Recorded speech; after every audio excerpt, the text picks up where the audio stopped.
We got the speed, we're running wide open on a midsummer breeze. Freshwater, saltwater, watch out, boys. Bass Daddy Don's gonna make some noise. Me and the boys gonna shake, rattle, and... Now, here's your host, saltwater fisherman, the man that fears no fish, Bass Daddy and Tournament Pro, Don McDowell. Yeah, man. Hey, I'm Don McDowell. Welcome to Shake, Rattle, and Troll today. I hope there's not a weed eater involved in your day. Maybe a bass rod, fly rod. What a concept. JK's in the house. Well, good morning, Bass Daddy. Nice to see you on the other side of that again. Yeah, man, I tell you, it's good to be back. Scared me when y'all were down here all by yourself. The things we could do while you're gone. You know, I only had 2 phone calls from the production manager and 1 from the owner. Not bad. Yeah, it was good. You guys did well. We have some special guests with us today. We're going to talk about what's happening out at AZGFD HQ with the Outdoor Expo. We have a Couldn't you throw in a couple more letters? AZGFD from HQ over OEA. Roger that. We have Scott Lavin, the WRB chief. How's that? Thank you. That's a wildlife recreation. Just think about that. Wildlife recreation branch chief. If they were going to be, if I were going to be a chief of anything, that would wildlife and recreation combined, yeah. Wildlife at night. It is not a bad combination. And we have a fly fisherman expert. You're an expert, right? I'm not an expert, but I'm Well, Gary. there you go. I'm Gary. I'm the Gary Lashowitz from Arizona Flycaster. Arizona Flycasters. With an S? Yes. Club. Good bunch of guys. I've had the opportunity to hang out with some of you guys at the park and learn exactly why I stay with a worm rod and a bait caster. Yeah, there's a whole different type of mentality between flycasters and between you and I. I want to tell you, these guys are absolutely masters with those fly rods. Oh, yeah. I've seen people cast out, turn 90 degrees, go around the tree, and lay it in a coffee cup. That particular gentleman's name's John Romer. These are where legends are come I know from. who John Romer is. Am I kidding or not? Yeah, he's very good. Yeah, guy's absolutely awesome. Before we get started, I want to thank everybody that came out to Bill Bass Days at Lake Pleasant last weekend. We had about 18,000 people through there, which was... Actually, there was only 14,000, but I was in and out the door so many times they bumped it to 18,000. Yeah, nice job, JK. And I want to thank all the people that kicked in, the Bill staff. Man, without them, we couldn't have pulled it off. You know, it's dedication. It's beyond part of your job classification, if you will. Well, Sunday night at 6 o'clock, there were a lot of crispy critters out there. Man, there were a couple of bodies in the path, but fortunately they weren't ours. They were Ford drivers. So, it's all good. We're going to do it again next year, March 13th, 14th, 15th, same place. And we'll look forward to increasing it probably by 50%. You are an ambitious soul, aren't you? I want to get up there so it's like Game and Fish runs 30,000 people through there. Yeah. And the reason they do that, and they have more people than we do, is we're not allowed to have firearms. See? Firearms are a big draw, and it's a lot of fun. Yeah, but we had a tank. Yeah. Take that. Okay, you got me on that. Okay. Unfortunately, you could not fire the weapon. You know, I had the mayor talked into it. The Lieutenant Moran from City of Peoria Police Department was really cool with it. He said, just call me a half hour before you do it so I can be here. And he says, we just need to know you're going to do it because when somebody calls and complains, we go, I got this one. Tell them it's a sonic boom for crying out loud. Nobody would have known. That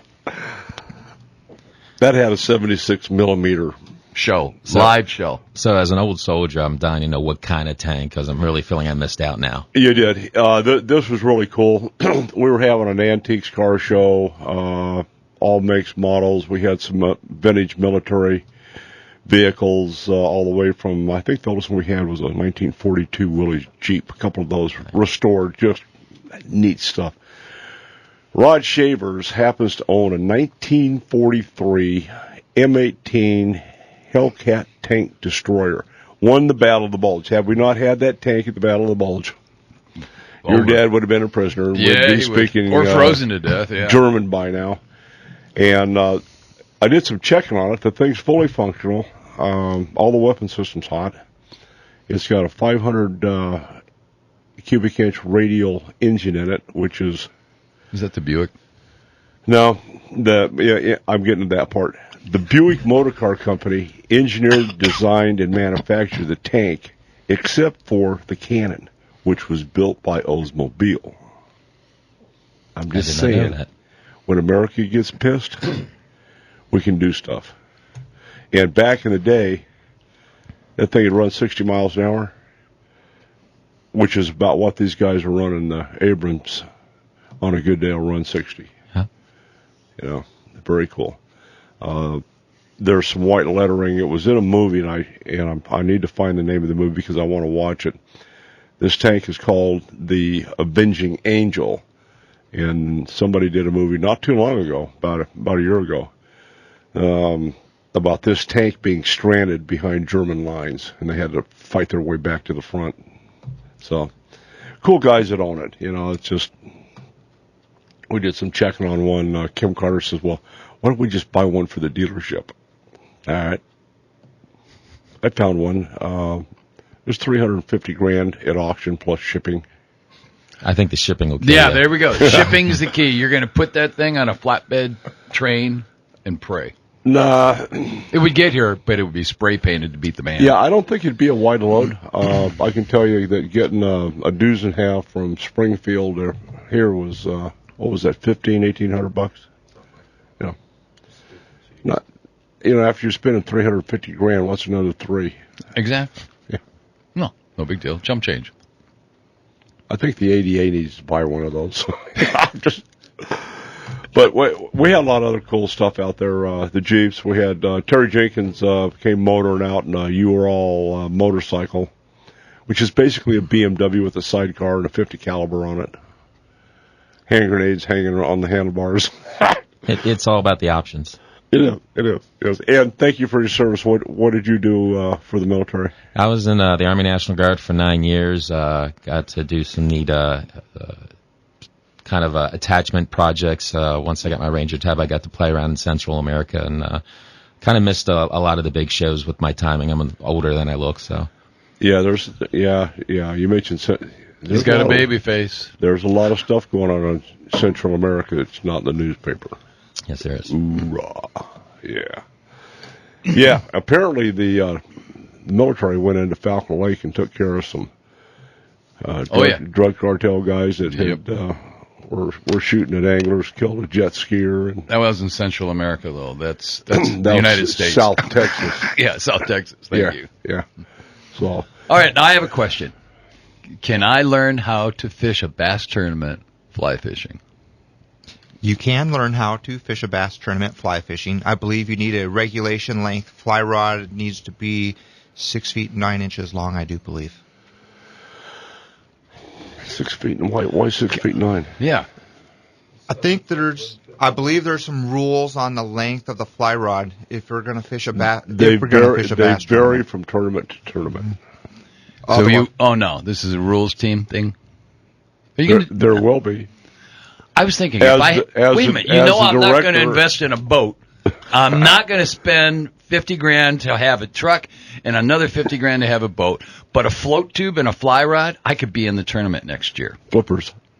I'm not doing flippers. I will do a float tube, though. You need flippers with them. You got to have flippers. Oh, here we go. I've got man, an extra frog. pair. No problem. All right. Not a slap on your man card. Okay. I'm interested. I've thought about that a lot. And I wondered, bass fishing or striper fishing, if I'm using a fly rod, would I have more of an opportunity than me being the local numb guy who always goes out there and just uses crankbaits all the time?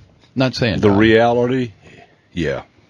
You have the same opportunity. You get out there on the boat out at Pleasant. You can go and you can chase stripers and you can throw great big giant flies and you strip them in as fast as you can. And you find the stripers out there you're looking for the shad boils up top, and you run those flies through the shad boils, you're going to catch fish. What he said. I need an interpreter, right? No, I know exactly what he's saying. I think I can do this. If Dwayne can win money, I can win money. You think? Yeah, he's an entertainer. I'm a worker. You're pretty entertaining. But that's a subject for... Yeah, I think I'll have to check the rules, but I think we allow up to an 8-foot rod. Ooh. One of my favorite striper patterns. That looks like a man card violation.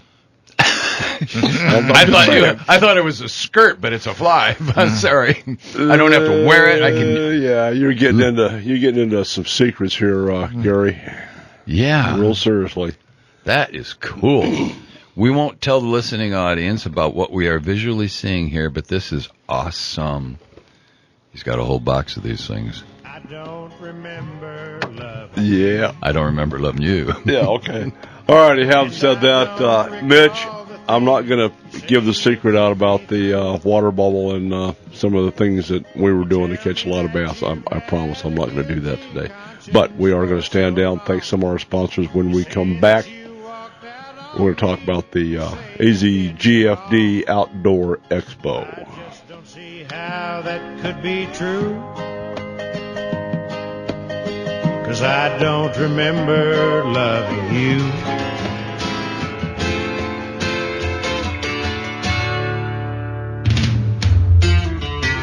The preacher man says it's the end of time, and the Mississippi River, she's a going dry. Yeah, man, sounds like Arizona, man. Alamo's going dry. Yeah. Yes, it is. Yeah, Roosevelt's suffering. All righty, I want to get right to the Outdoor Expo up at Game and Fish with Chief Scott. May I call you Chief Scott? Sure. Thank you, your chiefness. All righty, that's next weekend coming up, man. What's going on? Boy, I tell you, this thing just keeps getting bigger and bigger. It's like a snowball growing hair. We started in 2004. We had 1,000 people, and you mentioned last year we had over 35,000 people. Yeah. We're up to 45 acres of outdoor adventure for the family. Really? Yes, sir. Is that all? Well, we're not counting the parking lot. We're trying to be honest, but yeah, right now we're just about. I asked the engineers because I don't think anybody ever asked before. How big is this thing? And this year we're looking at about 45 acres. That's pretty cool. It's free to the public, free parking. It's just an awesome family event. New this year, we're doing we've got this thing called Lake Paddlemore we've been working on all year. Right, yeah. We're going to have a 90,000-gallon kayaking experience. So if you want to try out a kayak before you buy it, and we don't sell kayaks, but we're going to have some vendors. I know Cabela's and Bass Pro are working on this with us, and we're going to have this giant tank. And if you want to try out a kayak and paddle around, I'll tell you that's what, something the family can do. Yeah. we need to do the show Sunday with both Don and I in a kayak, each of us in a kayak with white water blowing through it. Let's see who comes out of that thing alive. My wife will be there. She wants to learn how to kayak. I'm in. I would love to do that. Let's do it. Well, Instead of a dunk tank, we can get Don one way or another. Yeah, that's part of the... Just remember, roll. Roll, yeah. Okay. Every other time you breathe, you're okay.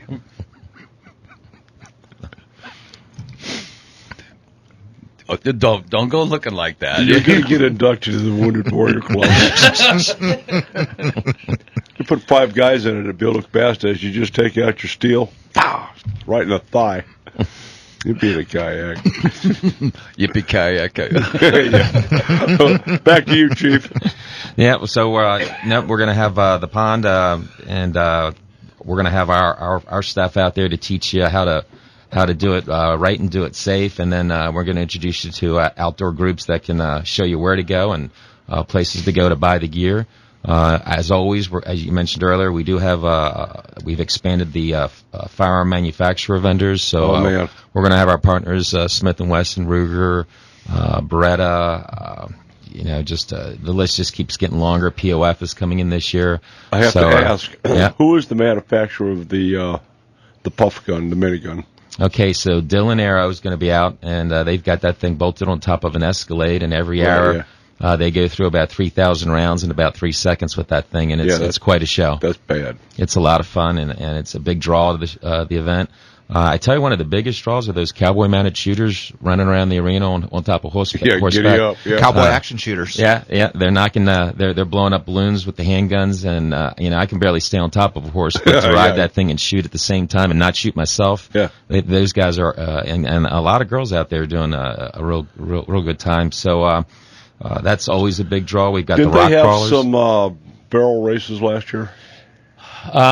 Well, they've always been out there. I'm not sure if they do the barrel races. It's mostly cowboy action shooting. Yeah, they have the balloons set up on a stage sequence, and they have to run through. Those girls out there are just smoking those horses. Well, the horses, plus they're pretty darn good with a pistol in their hands, too. I assume that's snake shot they're using, right? No, actually, from what I understand, it's ground up peanut shell.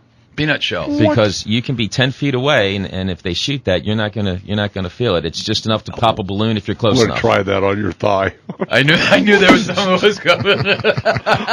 Snake shot. I always wondered what they used, because I know sometimes they're riding past. I'm in line of fire. Bang, and there goes the balloon. And I'm not feeling any residue coming through, Not feeling the love. No holes. No, nothing. No holes. No taps. No nothing. I mean, I've had bird shot fall on me from the sky many times dove hunting. I'm thinking, okay. Wonder what they're using. Nothing's bleeding. Yeah.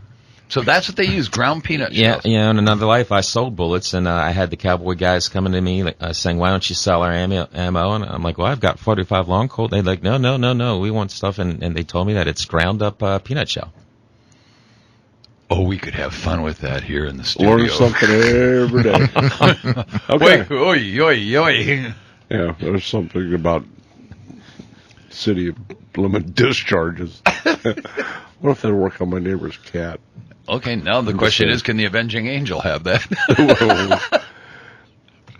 Just so you'll know, we had them talked into one round, 76 millimeter, that had 3.5 pounds of powder. In a wax wad. Boy, would that have been fun. With the wax wad was going forever. Yeah, it'd be up at Prescott.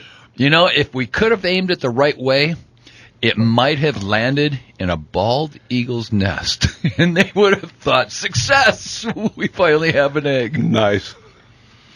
Let's move along on that one, please. Well, we couldn't pull this event off. I mean, obviously, almost the entire Game and Fish Department participates in supporting this, but we've got great partners. I know you're going to be out there with Bill Luke. I know Arizona Deer Association, as usual, is going to have a booth. We've got Cabela's Waste Management and Arizona State Credit Union as gold sponsors this year. So it is a full court press, and they say I'm being too aggressive. I'm hoping for 40,000 this year. I really hope we take it to another level. I think with the mood of the economy right now, I think that's achievable. Truly. I didn't grow up in Arizona, but there's just so much to do. You sound like you have that Arizona accent. Are you liking my East Coast twang? Twang? Yeah. So no, but you come to this state, and it's such a big state, and there's so much to do. I'm still 1 year with the department. There's still stuff we do that I didn't know we do. So this is our opportunity to invite the public in. In other words, are you saying that when you signed on, they didn't tell you about everything that they were going to have you doing? There were a lot of secrets. Yeah. Welcome to our world. We keep looking for the secrets all the time. But that's why it's so important to keep this event free. We provide safe, legal, ethical direction on how to properly use firearms, responsible use of the resource, responsible OHV usage. Absolutely, that's an oxymoron. Sometimes it seems that way, but I watched last year. Jimmy Simmons put somebody through the paces, and what they have is a simulated version of what do you do? How do you handle this? What do you do? And as long as they're not running through water and dirt tanks, trying to play mud bogging when water is the premium resource all across Arizona, people need to understand that kind of thing. And I think most quote-unquote city folk don't understand how precious water is, and that's one of the biggest violations we were seeing was where kids would take their OHVs and run through water, dirt tanks, which is there for feeding wildlife and cattle, but they were having fun with it in mud bogging. Well, some of the other things, John, I don't think there's an awareness on is how delicate some of our landscapes are. You take one of the most rugged places in Arizona down in the Cofas. Yeah. That I've seen tire tracks down there last for years. Oh yeah. It's delicate. So anyway, moving along. And that's kind of what this event is to give people awareness, give them a first time trial. Of course we're going to have the big fishing tanks for the kids to catch their first fish in. Yeah, boy. We've got the family archery if you've never shot a bow before. It's an educational event. It gives everybody an opportunity to learn what is there to do, how do you do it right, and what do you do it right with. I think we've all been out camping or hunting where we didn't quite have all the gear put together, and it either rained or got a little cold, and we were a little uncomfortable because we didn't have our facts in line. So there's the mad dash into show low to pick up the extras. Yeah, boy. All righty, when we come back, we'll continue with that, and I want to go fly fishing. I do too. Yeah. We'll be back. Got some big news. The bank finally came through, and I'm holding the keys to a brand new Chevrolet. I like Ford. Have you been outside? It sure is a nice night. You're not going to see a Prius display at the expo, I don't believe. Oh, no. Au contraire. They've got a lift kit now that makes it a four-wheel off-road Prius. That's still not as big as a side-by-side. It's an OHV. John. Gary, take me fly fishing, brother. Where do you want to go? Well, let's start with the expo. Are you going to have a presence at the expo with the Arizona Flycasters Club? Yes, the Arizona Flycasters will have a presence at the expo. We'll have a booth there with people tying flies and talking up the club. Man, I'll tell you, that is such an art. Have you ever tried to do that? I can't even see the fly, so tying a knot on the fly is going to be beyond me. You know what I've learned is that they have them on the shelf in a little plastic bag at Sportsman's Warehouse. You still have to tie it on to the end. I'm just saying. You still have to tie it on somehow. That I've seen guys out fly fishing now, and they have these long. It almost looks like long range readers that they're using so that they can get, and it's a magnifying glass basically where you can look in and see, make sure that you're doing everything perfectly, right? They do. They have those so they can see putting the tippet through the hook eye. Tippet hook eye? You want to talk about that? Can we say that on air? Putting the line through the hook eye. Okay, that. We call him Special K for a reason. Sometimes he has special needs, and when we start talking about tippets and some other things, and you need to explain that as you go along. So that the end of the line is called the tippet. Yes, the end of the line is the tippet. This is my tippet. There are many like it, but this one is mine.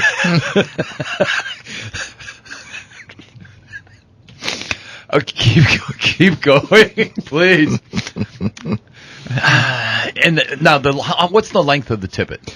They vary. Some can be as short as 6 feet, some as long as 9 feet, some as long as 15 feet. Or the tippet can, or rather your leader and tippet can be as long as 15 feet. I make my own furled leaders, and most of mine are about 6 to 6.5 feet in length. I have a little. That just gives it extra weight for casting, right? Yes, it gives a little bit of weight for casting, and because you use the weight of the line to cast the fly. We have things called sinkers. They go far. Go far. Yeah. It's like that's the caveman approach. I've actually, believe it or not, on Christmas Tree Lake, I have fished fly fishing. That to me was the pinnacle. It's never going to get any better. And I did that one afternoon in Catch fish? Oh yeah. I actually caught what's the native trout? Oh, come on. White patchy. No, there's I can't think of the name now. A rainbow, a brown trout? Not rainbow, no brown. An Apache? Apache. I caught the Apache trout. That's what I said. Fine, be that way. He's giving me a hard time. Anyway, that is when you're using. That's how I figured out what you do, and it's all in the motion of the arm and how you bring it back and how you throw it out there. But the tippet and the leader are what give you the extra weight to bring that fly and put that fly where you want it. Before you got control, how many flies did you snap off? I didn't. I did not slap. Are you kidding me? No, sort of. Honest to God, I did not snap anything off. You weren't casting by any trees then? No. They put me out in the middle of the lake in that little rubber tube. Where you can't hurt anything. I can't hurt anyone or anything. Except yourself. And that almost happened. You can. Well, yeah, you can feel the fly sometimes is, going through the fur over your head. Ooh, that was a draft. That was that fly. Or the tippet's locked there. That's what it's called. I had never known what that was. It's the tippet and the leader. Yes. Thank you, Gary. I'll take a nap now. Okay, moving right along. So you're going to be there doing the tie flight demonstrations? Yes, we're going to have a group there from the Arizona Flycasters. They're going to be tying flies over. Who's on your board at this point? On our board, we have Jim Rondoni, our vice president, Dom Mikas, our treasurer, Marty Cahoon is our acting secretary, Mike Stewart, our conservation guy, Paul Fennell, badges, Ron Robinson. He handles all our education. Jan Cameron at our welcome table. Keith Swally handles membership and new members, and John Wallace with membership development. If you asked me all the names of everybody on our board, I think I'd be stuttering. He did that really well. Yeah, you, me, Pete, Dom, and, yeah. Scott. Okay, Crazy Joe. Yeah, okay.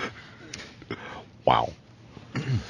Alrighty, how many members does your Flycasters Club have at this point? Right now, we have right around 250 members or so, plus or minus, that are current active members of the Arizona Flycasters. We meet on the second Thursdays of the month, and our program this next month is going to be Ed Lawrence, who's going to be discussing the Missouri River and fly fishing. And in May, we tentatively have Phil Raleigh coming into town to discuss chironomid fishing.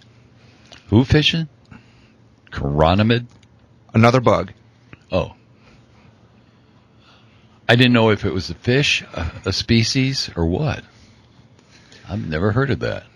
Special K, special needs. Yeah, I know. Well, that's great. How active are your guys? You mentioned a conservation guy.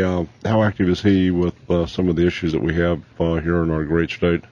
Our conservation guy, Mike Stewart, he's really active. He's active along with Canyon Creek, Hagler Creek, and along with the many lakes up in the high country and some of the local lakes and ponds around the city as well. Very cool. Like to have the opportunity to sit down and visit with him and invite him to the AZSFWC. Who's the rep? There is a rep from Arizona Flycasters, isn't there? That is, we had Gary Stinson. Yeah, that's it. Yeah, that's Gary. Although Gary filled many hats for a while. Yeah, I understand that. But he was part of the Flycasters. He still does many functions with us. Gary's like a bad rash, man. He's all over the place. Yeah, he's a great guy. Oh, yeah? Yeah, I love that guy. Typical Flycaster. Organized, detailed, logical. We've got Day at the Docks coming up in San Diego, April the 13th. Have you had any saltwater fly fishing adventures? I have not done any saltwater fly fishing, but several members of the club have done trips to various places, such as Belize. Some have gone to San Diego and off the coast of California, and we've had others go up to Alaska. Wow. Belize, I'm going to discount, but you go out, you're a saltwater guy.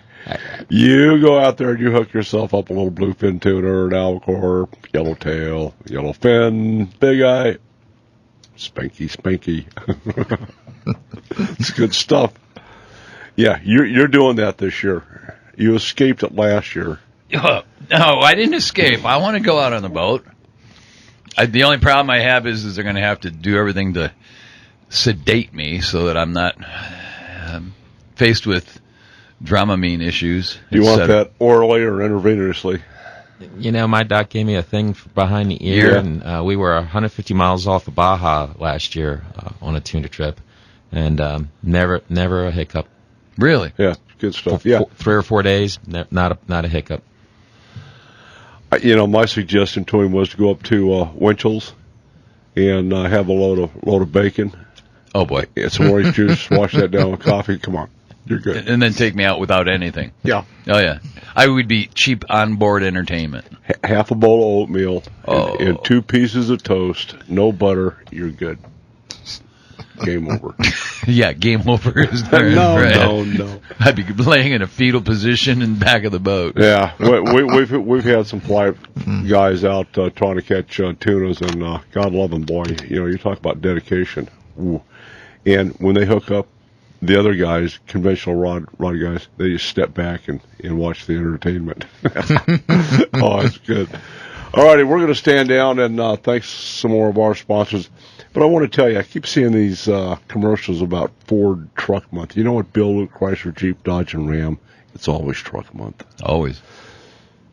We have a new addition to the Jeep family. We now have the Brute. 4-door with a pickup truck bed. It is a monster, and it is cool. Well, I'm glad to see him back. Hey, I'm Don McDowell with Special K. Gary. Scott. Chief Scott. Chief Scott. We'll be right back. I wrote her letters and I was a fool.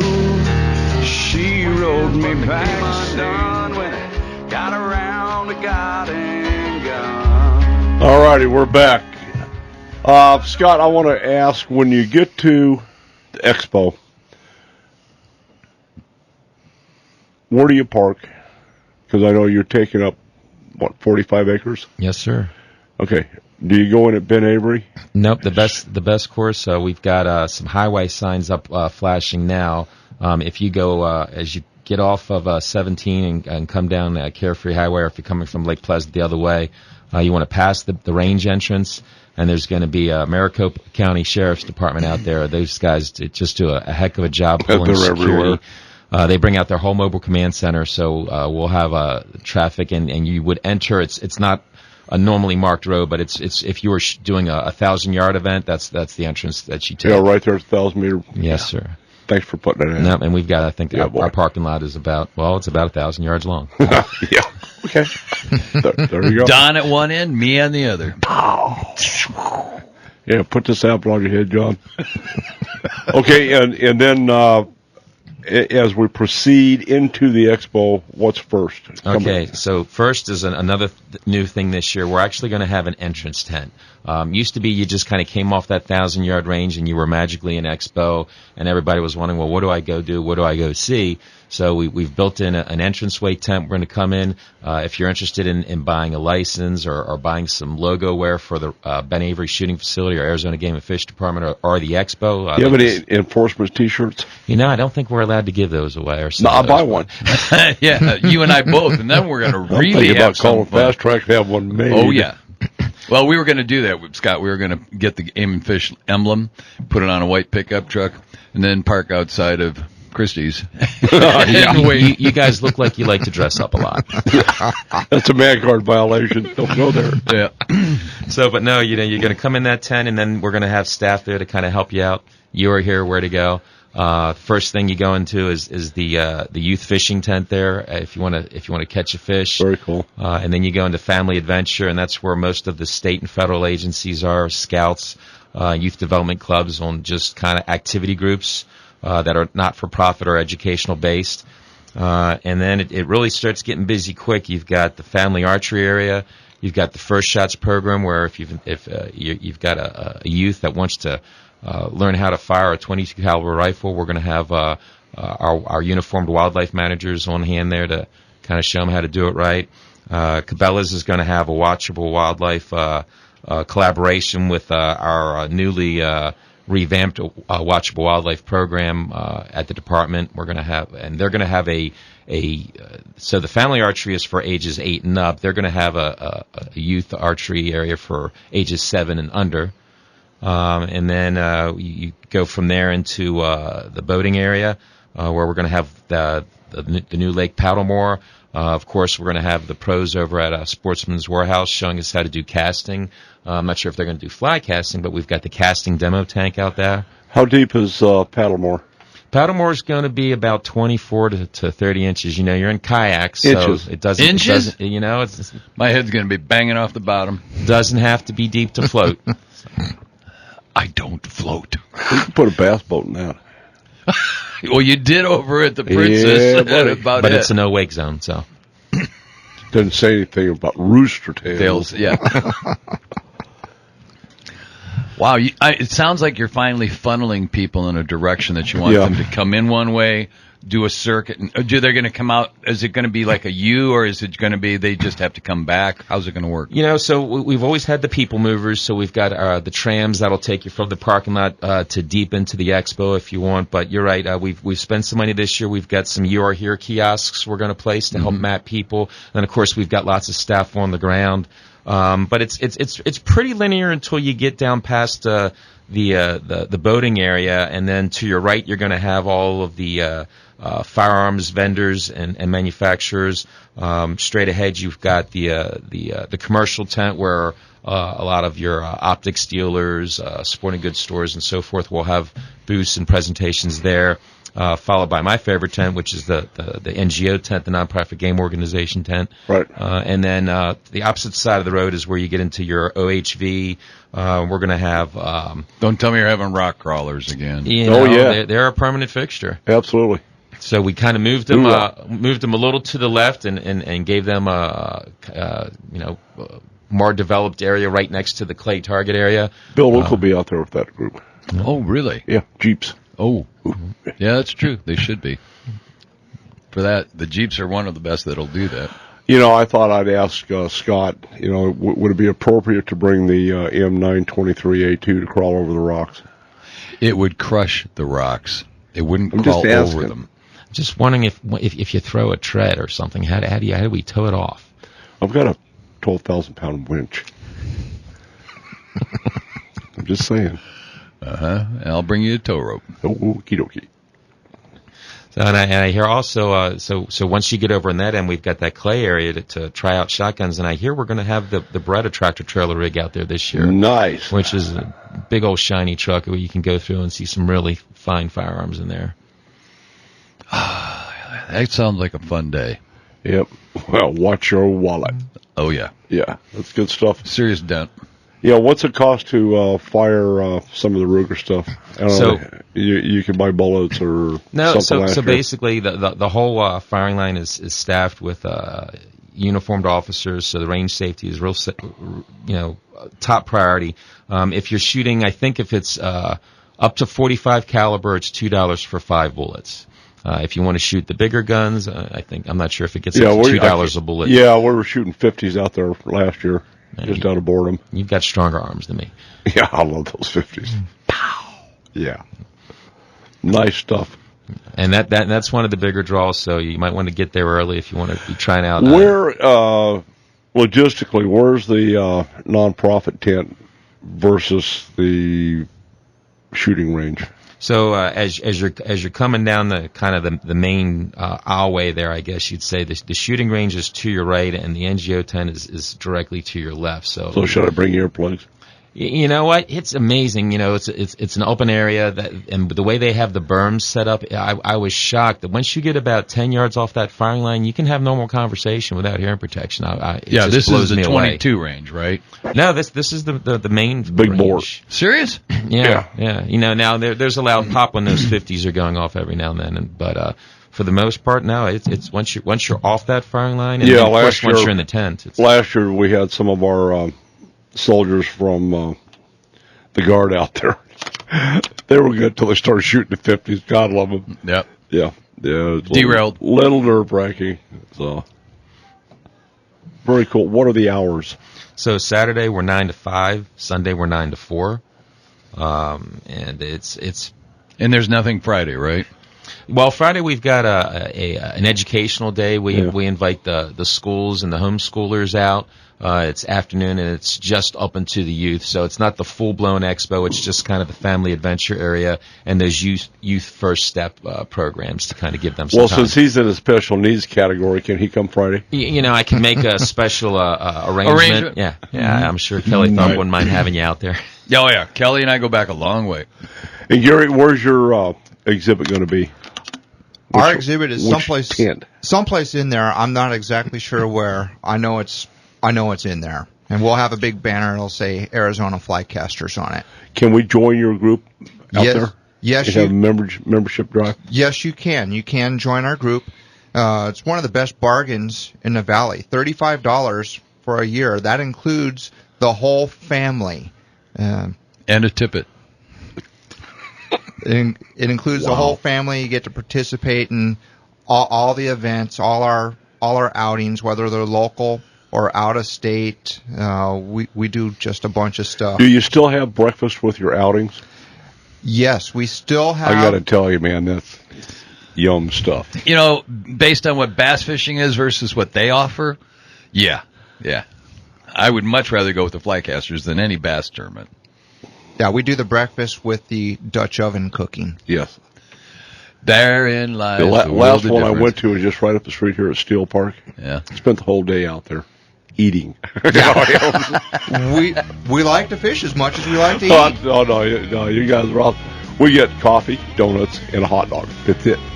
And the hot dog I sometimes don't is care breakfast and lunch. Super Bowl of bass fishing, Bassmasters Classic, boys come off the water. There is a plate of hot dogs. Go figure. And a $50,000 paycheck. We don't get that. Yeah, hey, we're going to close out the first hour. When we come back, new man code rule. Oh, boy. I don't have no idea what it is.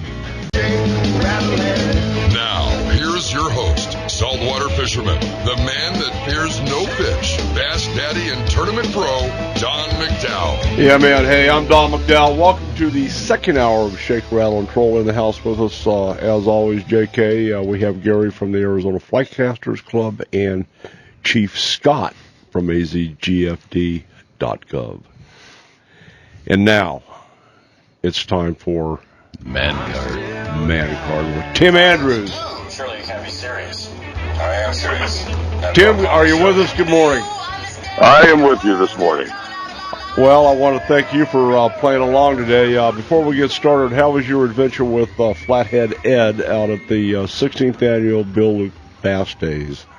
Well, let me tell you, with Flathead Ed, it is always an adventure, whether you're catching fish or you're not catching fish. And actually, today's man code violator we're going to expose was actually on the Flathead Ed boat with me. But let me just give you a real quick idea of how that tourney went last Saturday night.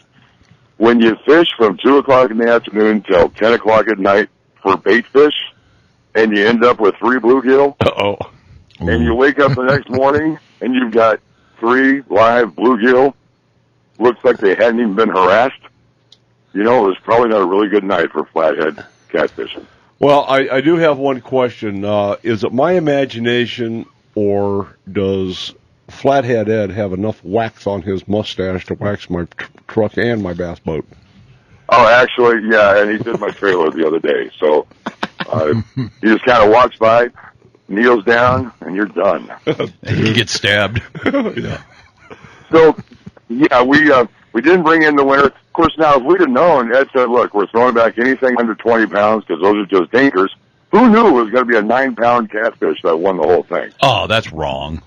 But Flathead Ed, he doesn't mess with the dinkers like that at 9 pounds. So, but it was a great time, as always. But then there's some things you have to watch out for. Some man code violations that could potentially get you and put your man card on probation. And I'm not going to name names, Marty Myers, but he's on a instant 30-day man card suspension because when you have to hang up balloons from the overhead canopy for the idiot on the boat, by the way, I played the idiot last Saturday night.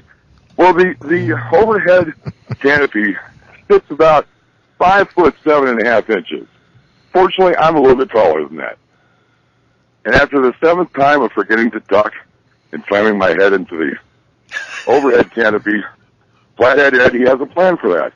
He breaks out in balloons, and he'll put one at each end, and he'll hang a balloon to remind you, duck, you idiot. Well, here's the man code violation. Do not, I repeat, do not take those 2 balloons, stick them up under your sweatshirt, and then shine your headlight down on them. Especially when there's somebody standing by, quote, the idiot, with a camera on his phone. Marty Myers, you're on 30-day suspension. As it should be. As it should be. We need to really look into this bimini top thing on a fishing boat. That's a violation right there. Yeah. Oh, I don't know. Oh, yeah. I don't know. You got to have it. You just got to have it. By the way, Don, ask me what I'm doing this morning. Pray tell, Tim. What are you doing? What are you doing? I am preparing my fine Oakland Raiders charcoal grill for some 2-inch thick New York strip steak and eggs for breakfast this morning. How does that grab you? Nice. Take an extra punch in your man card. Yep. Absolutely. Dude, we have bagels. Don't go there. That's not. Wait a minute. Bagels? Don't go there. Yeah, bagels are good. But they're not from That's man card Starbucks. violation. No, right no, they're not from Starbucks. Bring a steak down to the studios. Yeah, dude. So, yeah, it was a great time out there. Great seeing you as well. And we'll go get them next time. And I just want to remind you. That's the keep it thing. real. That's the thing about fishing that you're learning. There's always next time. That's right. Yeah. Well, enjoy your steak, my friend. Oh, I will. I'll enjoy one for you, too. All right. Yeah, we look forward to another man card rule next week with Tim Andrews doing a fine job. So there you go. The balloons. That's wrong. yeah, it is. It sounds like there was more than just balloons. I think there was some alcohol involved with that. No, they don't drink and fish. No. Really? No, really? Nah. That'd be nighttime, 2 in the afternoon till 10 at night. That'd be a rule violation. It's pretty up on the rules. Oh, okay. So that's true. Yeah, but after the tournament, when they weighed in at 9:30 in the morning, yeah, that's another ballgame. All righty. Now that we have that over with, you all have your man cards, right? I just got one today. Thank you. You got a man card? I got mine the other day. Mine's been revoked several times. All right. I want to get back to the Flycasters. What's the advice that you would have to someone who would want to, like John, obviously, Special K over here, let's say he just had a desire to learn to fly fish? Come on out to one of our general meetings. We have education classes. We have casting classes with club rods. In fact, on April 12th, we're going to be out at Steele Indian School Park doing a casting class. You don't even need any equipment. We have all the club rods. You can come out. You can learn how to cast. We just completed a basic fly tying classes here in February. We teach you everything about fly fishing. We'll get you on the water even with someone to help you out. We have plenty of members that'll help you out. We'll help you out. And biscuits and gravy? You see, you just threw everything right there. Okay, seriously, though, what would I be looking at for a decent rod and reel setup for fly fishing? You can... Money-wise. You can spend $100 out at Cabela's to get you set up with a rod, reel, and line. Is that like my old Zebcos for $5.99 for the kids? That's like that. Or you can call James Guggenauer. Yeah. That's like going from the penthouse to the outhouse. Yeah. Mr. Guggenauer's rods are fine pieces. $100 rod catches just as many fish as the $1,000 rod. Yeah, but I've tried not casting fly fishing. I'll bet you. I've had a couple of really good rods in my hand, and I've had a Zebco in my hand. There's not even anything close to it. Your weapon is made by the lowest bidder. Yeah. Let me ask you this in all seriousness. In the bass fishing world, we have the ugly stick. What is your equivalency to the ugly stick in fly fishing? To the ugly stick, Sage makes a nice bluegill rod and bass rod, which would probably... What weight? About a 4 weight? Oh, those are probably about 7 or 8 weights. Really? I hear the gears turning. I know what you're thinking. Well, I went down when I started, like everything else I've done in my life, don't know a damn thing about it, and you just start buying stuff and figure it out, and that's wrong. Gary and I had that discussion. He wants to learn how to bass fish, and there's a process. My 5 weight's a good one for bass fishing. I use that all around. To they're not in business anymore. Popular Outdoor Outfitters, remember them? Oh yeah. And I bought it because it was yellow, an eagle claw, and it must have been a 47 weight, I swear. I still have mine. That's what I use for everything. Yeah. Yeah. It's great for trout fishing. It's great for off that. It's great for trolling when you're going for steelhead. It works. Yeah. Yeah. Went down but it is heavy as a rock. sportsman and bought some imported African hand-tied black ants, and went out to Blue Point, and I think before I got the hang of it, snapped 6 of them off. Pow! Yeah. Oh yeah, throwing too hard. And then I'm watching this guy. He's bringing in a trout every cast. We get it done at the end of the day. I'm out of flies, and he's got a creel full of fish he's taking home. And I said, "What were you using?" He said, "Worms." He did. He took on whatever fly he was using. He'd pinch off a little piece of a red wiggler. Yeah. That's so wrong. Go figure. Yep. Closest worms were at Power Road and the highway. I'm just saying. Anyway, we're going to stand down, come back, and more expo, more fly fishing, and more shenanigans from Special K. Thank you. Indeed. In the oven, in your bonnet, in the bed. Two umbrella drinks. I heard he's got a Prius, cause he's into being green. Gee, I wonder who that was. Oh, yeah.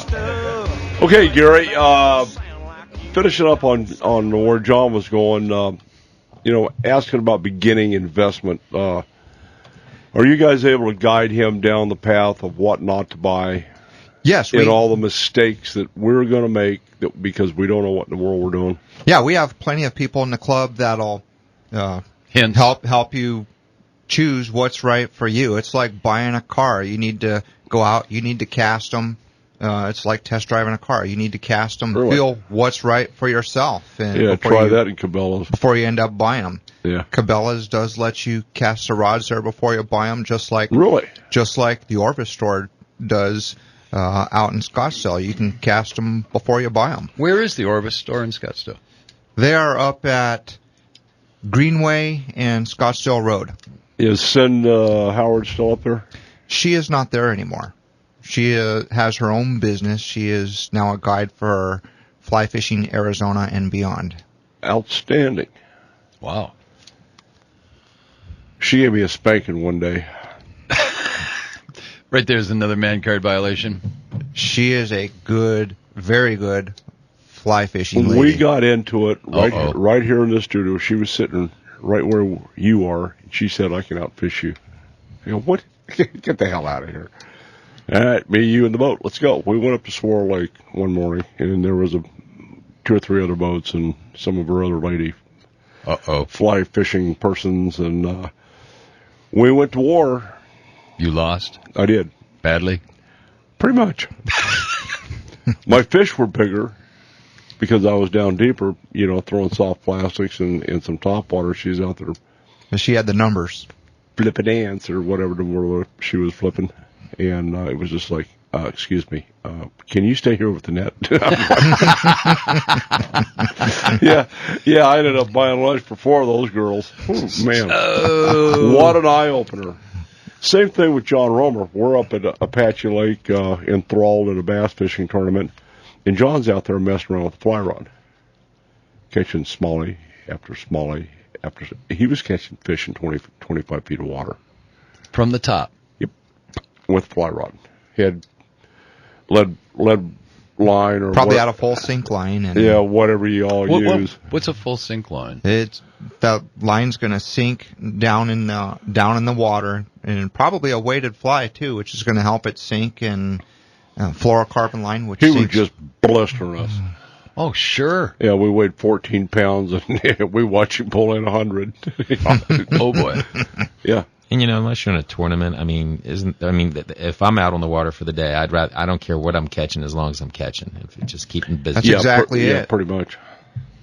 Has anybody ever won a big tournament by fly fishing? Not that they will admit to. Okay.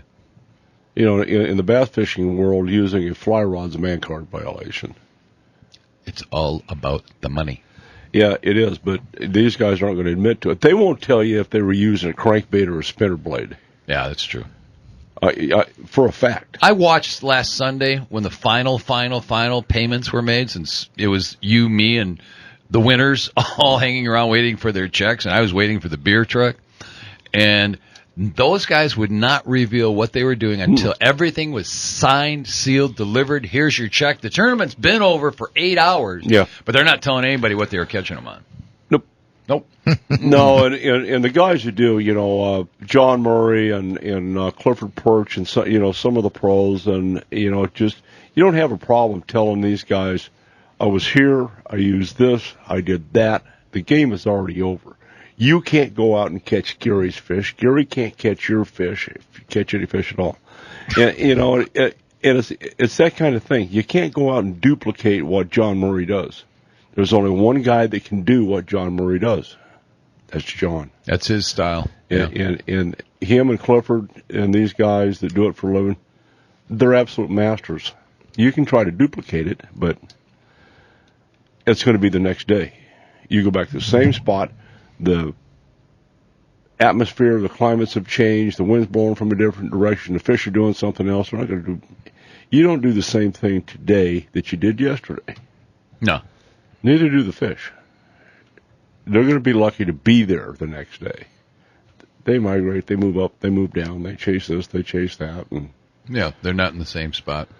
Yeah, if they've been eating, they're not going to eat for, another 16 hours. So, tell the truth. And there's too much of it. There's guys, myself included, I take my rods, put them in a rod locker. Don't want to have a discussion. There's other guys that'll take the spinnerbait off, tie on a crankbait. Mm-hmm.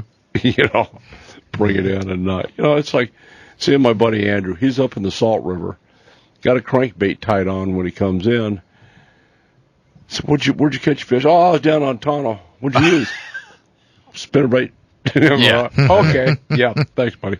It's always been like that. It's not going to change, but it's just crazy. Head games.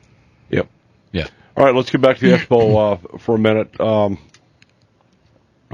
much money do we need to bring? Well, we're going to have ATMs on site, which is kind of a new addition. We started that last year, and we've improved the cellular coverage out there. So it's like I say, it's free to attend. It's free to park. There's some really good food out there, as you know. Valet parking? We do not have valet parking, but we've got some nice folks in uniforms that'll tell you where you can park. Nice folks in uniforms, yeah. We've got you got folks like Handlebar Hanks out there, though. That's some good chow, and so I'll go through some money on that myself. Yeah, buddy. And then there's if you're looking at buying a new backpack or those high-tech widgets when you go out camping and hunting and fishing, that'll be out there for you too. Yeah, I look forward to seeing all the new stuff. Nice. How many staff do you have engaged on this? It's a year-round project. We probably have a committee of dedicated staff. Dedicated. I think John said on the break. We'll start meeting Monday after this expo for next year, and we've got a committee of about 25. And then come game day, we'll probably have 400 people on the ground just from the department, not to mention Maricopa County Sheriff's Office and other volunteers. I'm not sure if we've ever counted the exact number. No, I know that up in Payson, Jared McFarland works out of that, and he also comes down and poses as Bigfoot. Is he going to be down there this year?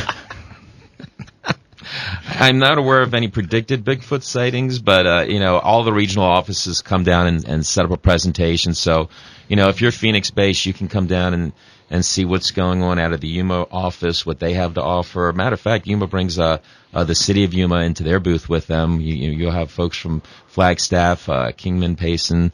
So you'll get a flavor for all over Arizona, and that's really why this is an educational event. So. All the commissioners going to be present? We always invite them. Last year, I think we had 2 or 3. I know that there's going to be they're working on a VIP event this year to invite some of the cities around the state to bring their representatives and city managers and mayors to kind of learn more about the expo. She is always invited. I was here last year. I don't think we got her last year, but she's invited again this year. So we try to broaden the tent a little bit every year. Good. That's fascinating. I think that, and quite honestly, I see this a lot. I know the rural legislators, quote unquote, get it in terms of what the outdoor activities are, and I think the urban legislators need a lot of help. They really do. And that, unfortunately, represents the bulk of what our legislative process is here in the state. We have way too many legislators who are voting on outdoor wildlife recreational issues, and they have no clue what's going on. And that's pathetic, but it's a fact, because those people have never taken the time to get out of the city, out into the wildlife, and figure it out. And yet they're charged with making decisions for us. And I find that to be a really, I think I applaud you for inviting more and more of them. And I think it should almost become mandatory that they get out there and figure out what's going on outdoors, so that they know and they can make some logical and sound decisions rather than just leaning on one person's opinion or another person's opinion, not knowing what they're doing. So are you saying if they don't hunt or fish, we don't need them? I'm saying they should. I'm saying they should abstain from voting if they don't understand the issues. Thank you. I concur. It's a big landscape. There's a lot to get out and consume. So you're right. It's outreach is a constant program for us. Good for you for doing that. Thank you for taking us to a break on that note, Jennifer. Thank you, John. We are all the big one, so forget that hourglass. If you just wait a minute, then we both can kiss my bass. Kiss my bass. All righty, that can only mean one thing. Our master rod builder, James Guggenauer from Rim Country Custom Rods. James, good morning, sir. Good morning, Brother Don. How you doing today? You know, life's good. We got a lot of smart guys in here. We're talking about the Arizona Game and Fish Expo, a little fly fishing with Gary, and I'm trying to convince JK to have you build him a fly rod. You know, I've been listening online, and I just love listening to people who really understand the mechanics and the subtleness of a fly rod and a bass rod. So that would be Gary over here. Now we're gonna. Oh, I thought he was talking about me. Yeah, we're gonna give him some schooling on a bass rod. JK. We got club members that probably build you a fly rod too. If I'm going to have a fly rod made, it's going to be by Mr. Guggenauer. Yeah, buddy. Spanky. Hey, what's going on the fishing report? Everything good in Payson? Yeah, absolutely. I mean, perfect weather up here today. It's always perfect up there. Roosevelt Lake, we had, I called it good news and bad news last week. The good news is that the lake rose 1%, and it's now at 50%, which is the maximum height that it reached last year. So if everything goes according to how much water was used last year, we can expect by the end of the summer we'll be down to the mid-30% of water level of Roosevelt. No, James, let me interject something up there. You know, we're sitting on the brink of a golden alga blow up on Roosevelt, which is going to be talked about on the 27th at the Tunnel Basin Roundtable meeting. Yep, and that's the bad news part. Yeah. You know, we're down to, in the salt, we're at a 15% flow rate of normal rate. And looking at the water levels in there, we ought to be flowing right now on the Salt River about 2,000 cubic feet per second. We're at 300. Man. The Tonto is barely flowing. So both of those, you know, that's what seems, when those water flows slow down like that, that just propagates the golden alga. I believe you're right. Now, in spite of that, bass fishing on Roosevelt was called good this past week, and especially early in the mornings. Like, the guys are telling me that when the sunlight starts to hit the water, things start to change. But there's a good reaction bite in the morning, and guys are out there before daylight, before you can even see. They got their running lights on to get to their spots. The spawning progression is continuing. Every week we get reports that the fish are moving further back into the coves. This week we're hearing that they're swimming around in the backs of the coves and even starting to make some beds. What we're saying on main lake points and then secondary points is the areas that you'll see the majority of the bass. Now, are these fish starting to lock on yet? No. There's, for sure, you know, fish have spawned, and some bass have spawned and are already finished, but the majority of them seem like they're just hinting around at that. And I don't know if the weather's real stable here, and it looks like they're really going to go, but it's almost like they're anticipating another another storm or something like that. But reaction baits like spinner baits, the spider bait, buzz baits, and a Rico bait were all reported successful last week.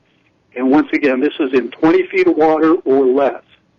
So if you're going up there and you want to be looking for coves that have a shallow area where it looks like they're going to spawn, an area like Sally Mae Cove or Chub Bay would be good examples of that. And reaction baits in the morning. As the sun came up and the sunlight starts to hit the water, then more like Texas rig baits, drop shot baits, Sinkos are working really well right now. And it's just a perfect time to be on the water. I said if you're thinking about taking your child and getting him interested in fishing, this would be the week to have him out on the water. Sounds good. How many of these guys are chasing shadows as the sun's coming up? Yeah, you definitely want to. You always stay on that shade side, especially in the morning. That just prolongs that morning bite for a while. Yeah, boy. Yeah, it's. If you find one, and to give you an example, a couple of weeks ago I was fishing across from Windy Hill on that first major point there by those little coves, and like 3 casts in a row caught fish.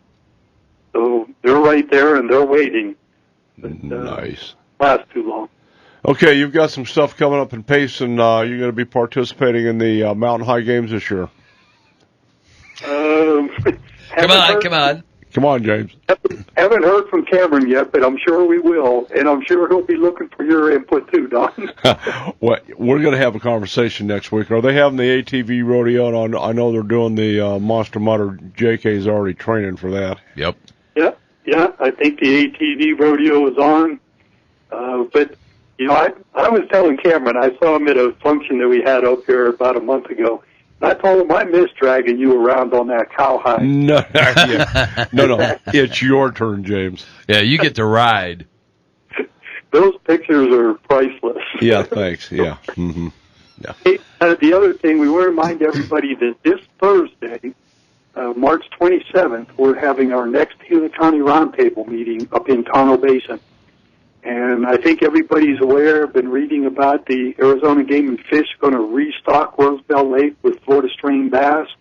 And they're also working with several government agencies and businesses to put artificial habitat in the lake.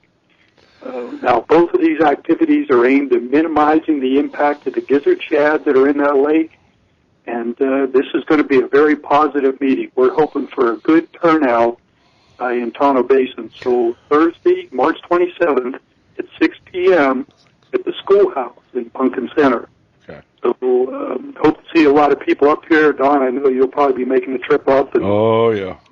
We need good inputs to the Game and Fish. This is your opportunity to tell them how they're doing and the progress of things.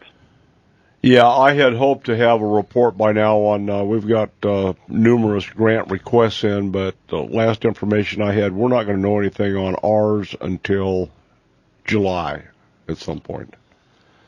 Okay. Yeah, never mind.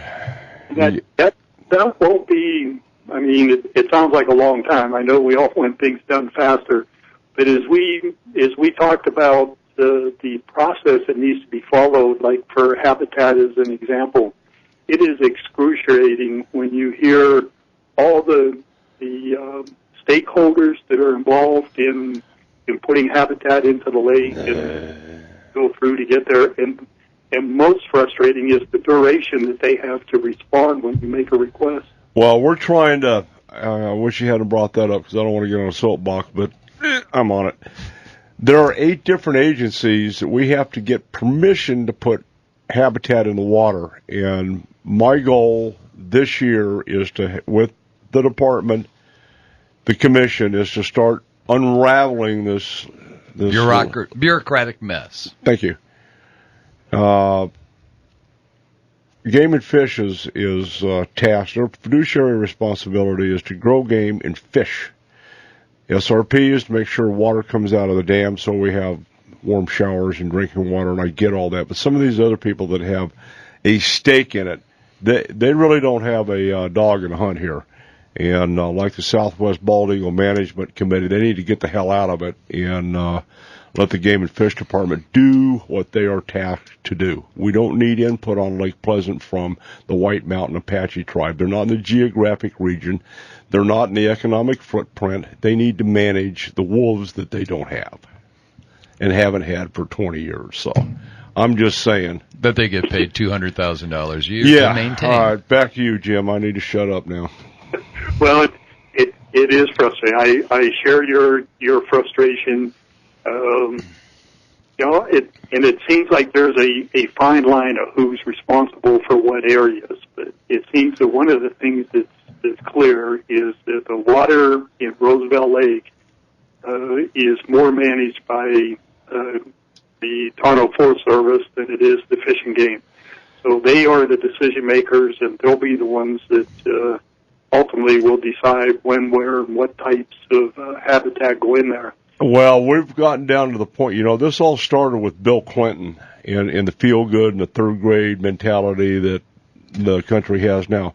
I'm bringing my third-grade report card to that meeting to let everybody know that I've graduated, I'm not going back, and we need to quit it. We need to run this state like a business. There's only one qualified to do that. That's the Arizona Game and Fish Department and the commissioners. I'm with you, brother. I'll be right behind you. Okay. Good. God love you. Hey, I'll see you at the Tonto Basin Schoolhouse. James Guggenauer, check him out. Rim Country Custom Rods. I'm Don McDowell. Special K. Gary. Scott. There you go. Chief Scott. Chief. It just comes natural. Kick back on the cabin front porch, bottomed out my homemade fruit. Yeah, that's what I'm talking about. All right, let's get this thing wrapped up and get on with our day. Anything to add on AZSFWC, ADA, special needs, what?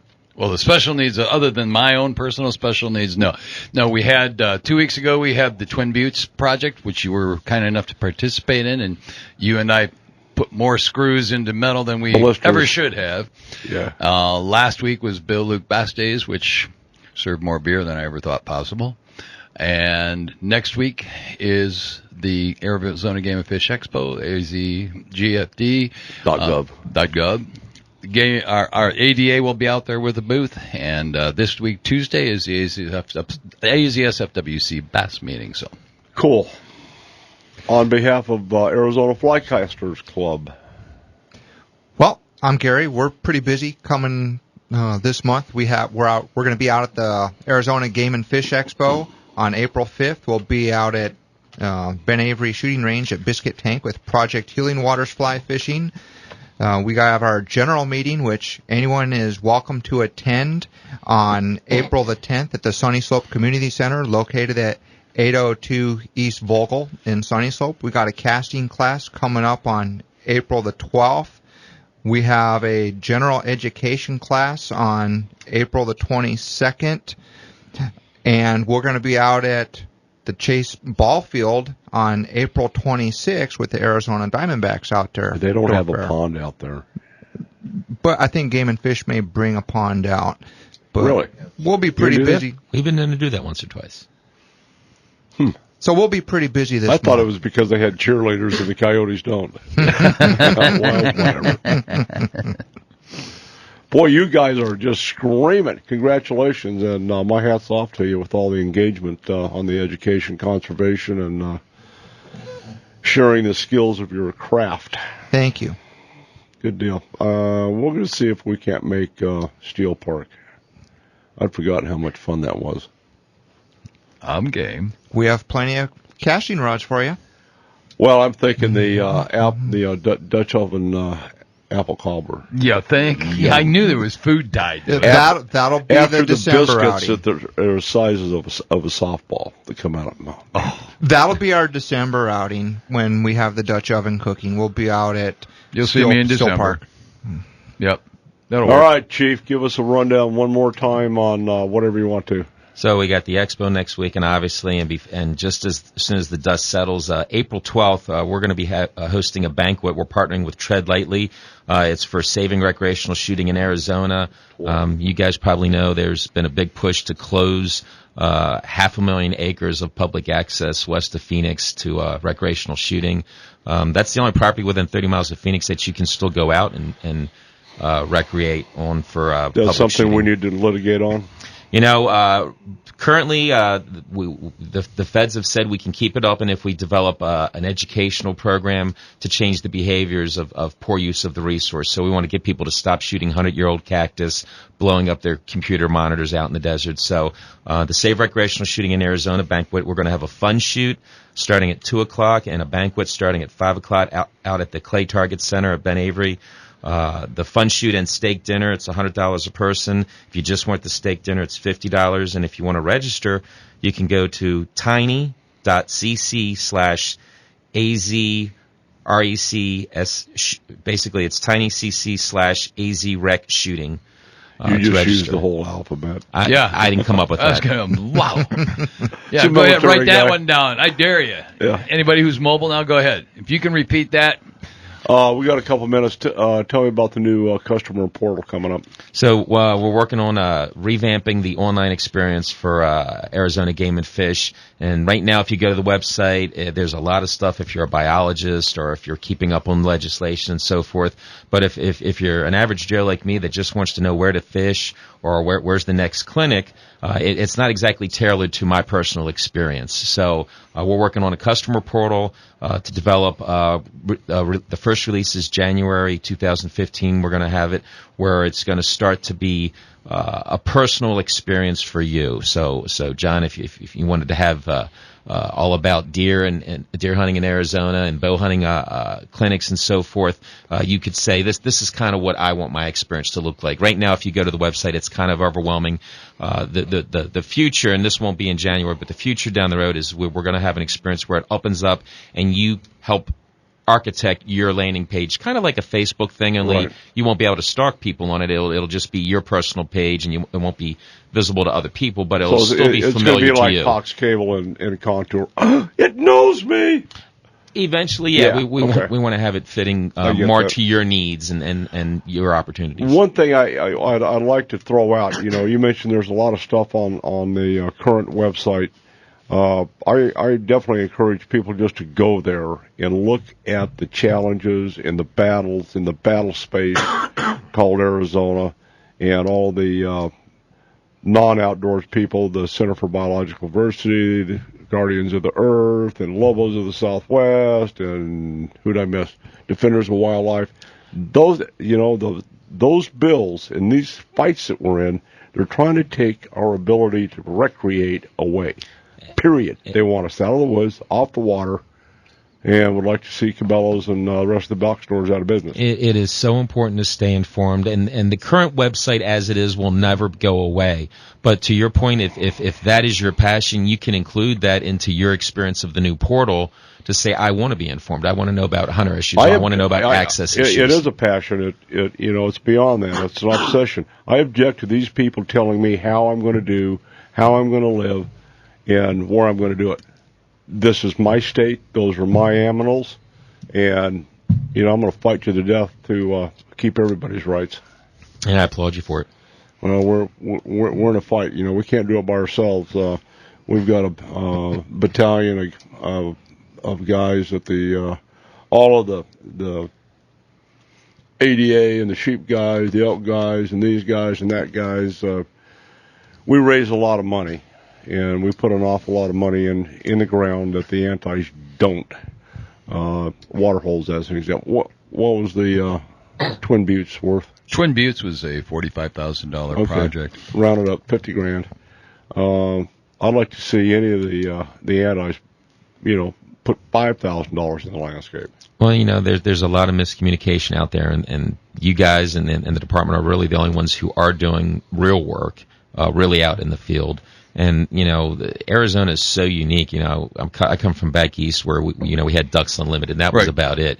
You come out here, you've got Arizona Deer Association, you've got Mule Deer Foundation, National Wild Turkey Federation, Arizona Elk Society, Rocky Mountain Elk. There's just so many groups out here that are so passionate, doing such good work, and I don't know too many states that have that level of NGO involvement, and you're right, it takes the village. And the other thing, though, that the counter side to that is that people like the Center for Biological Diversity and the Sierra Club will sell the image of this wonderful family-loving wolf with pretty pictures and their pups.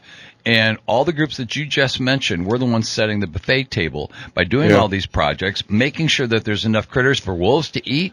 Excuse me, we have an issue here. Can we check, please? We're out of here. John, I want to throw this out. What if we stood down for a year, not do any projects, take that money, put that into a legal battle fund? Quite frankly, based on, and I'm looking for a legal opinion on this, and it certainly won't come from Mr. Odenkirk, but I'd like somebody aggressive to take a look and say, okay, if these are all habitat project funds, and what is the greatest cause that we have of concern for habitat, and that is predator base, then let's take every dollar that's made, which is probably close to $2 million, and last year was almost $2 million from the big game tag funds, and use it for predator control. Then let's see what kind of wildlife. Either that or make sure that there's a determination to grow more wildlife in places where we can't. I think take it a step further. Stand down all of that, take that, put it in a legal fund, hire a legal firm, and start firing bullets at these guys. Well, you have to fire bullets at the Equal Access to Justice Act. That's what our biggest pain in the butt is right now, and you know it. For every critter that there's a potential that may be existing that we're not aware of, if the beetle bum all of a sudden shows up in Tucson, guess what? Or if an ocelot, which hasn't been seen anywhere in Arizona in trail cams, suddenly is dead outside of Mine Road, wonder what's going on there. I love you, man.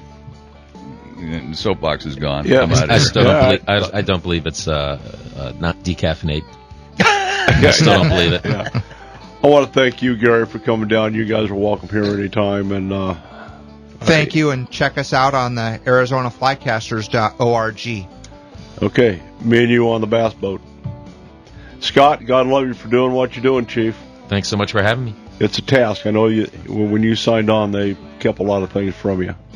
It's okay. It's good work, and it's a lot of fun. Yep, we'll definitely see you out there, and let's think about broadcasting from out there. I think it would be fun. Yeah. You never know who you're going to meet out there. John, thank you for your passion and your voice of moderation and reason. I know. Yeah. I'm Don McDowell. Special K. Gary. And Scott Lavin. Jennifer, nice job on the board today. Hey, take your kids fishing, hug your bass boat, and yep, we're out of here.